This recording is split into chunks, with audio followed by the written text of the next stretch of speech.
Zion Classics TV news time. നമസ്കാരം, Zion Classics ടിവിയിലേക്ക് സ്വാഗതം.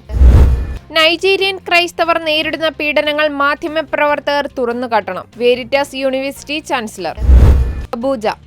മാധ്യമപ്രവർത്തകർ ക്രൈസ്തവർ നേരിടുന്ന പീഡനങ്ങൾ തുറന്നുകാട്ടണമെന്ന അഭ്യർത്ഥനയുമായി നൈജീരിയൻ യൂണിവേഴ്സിറ്റി വൈസ് ചാൻസലർ.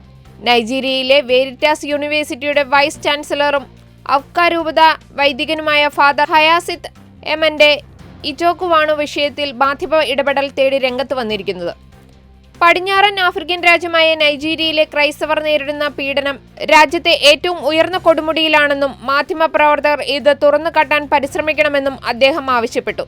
വിശുദ്ധ ഡോൺ ബോസ്കോയുടെ തിരുനാളിനോട് അനുബന്ധിച്ച് saint Josephine ബഹീദ community of Salesians സംഘടിപ്പിച്ച ഒരു പരിപാടിക്ക് പിന്നാലെയാണ് ആഫ്രിക്കയിലെ CNAയുടെ വാർത്താ പങ്കാളിയായ ACI ആഫ്രിക്കയ്ക്ക് നൽകിയ അഭിമുഖത്തിൽ ഇക്കാര്യം പറഞ്ഞത്.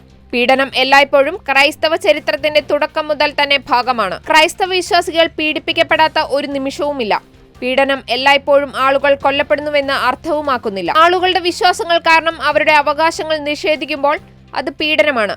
ഉദാഹരണത്തിന് ജോലിസ്ഥലത്ത് സ്ഥാനക്കയറ്റമോ പള്ളി പണിയുന്നതിനുള്ള ഭൂമിയുടെ സാധ്യതയോ നിഷേധിക്കപ്പെടുന്നത് അടിച്ചമർത്തലുകൾ തന്നെയാണ്. വിശ്വാസത്തിന്റെ പേരിൽ ആളുകളെ പീഡിപ്പിക്കുന്നത് സർക്കാർ നയമാകുമ്പോൾ അത് അപകടകരമാണ്. ഭരണകൂടത്തിന്റെ അധികാരം ഉപയോഗിച്ച് ഒരു വിഭാഗത്തെ ലക്ഷ്യം വയ്ക്കുന്നത് കടുത്ത അനീതിയാണ്.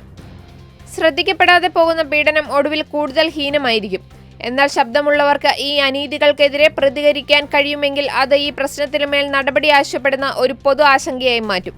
ക്രൈസ്തവ മാധ്യമ പ്രവർത്തകരും മാധ്യമ പരിശീലനം നടത്തുന്നവരും തങ്ങളുടെ ജോലിയെ ക്രൈസ്തവ വിരുദ്ധ പീഡനത്തെയും ക്രിസ്തുവിന്റെ ശരീരത്തിനെതിരായ ഏത് തരത്തിലുള്ള വിവേചനത്തെയും തുറന്നുകാട്ടാൻ ഉപയോഗിക്കേണ്ട ഒരു തൊഴിലായി കാണണം. നൈജീരിയയിലെ ക്രൈസ്തവരുടെ ദുരവസ്ഥകൾ മുന്നിൽ കൊണ്ടുവരാൻ മാധ്യമവാദങ്ങൾ പ്രധാനമാണെന്നും പീഡനത്തിനും അടിച്ചമർത്തലിനും മുന്നിൽ മിണ്ടാതിരിക്കരുതെന്നും ഫാദർ ഇച്ചോക്കു അഭ്യർത്ഥിച്ചു. അടുത്തിടെ ഓപ്പൺ ഡോഴ്സ് പുറത്തിറക്കിയ ക്രൈസ്തവ വിശ്വാസികൾക്ക് നേരെ ഏറ്റവും പീഡനങ്ങൾ അരങ്ങേറുന്ന ആഗോള രാജ്യങ്ങളുടെ പട്ടികയിൽ 7ാം സ്ഥാനത്താണ് നൈജീരിയ.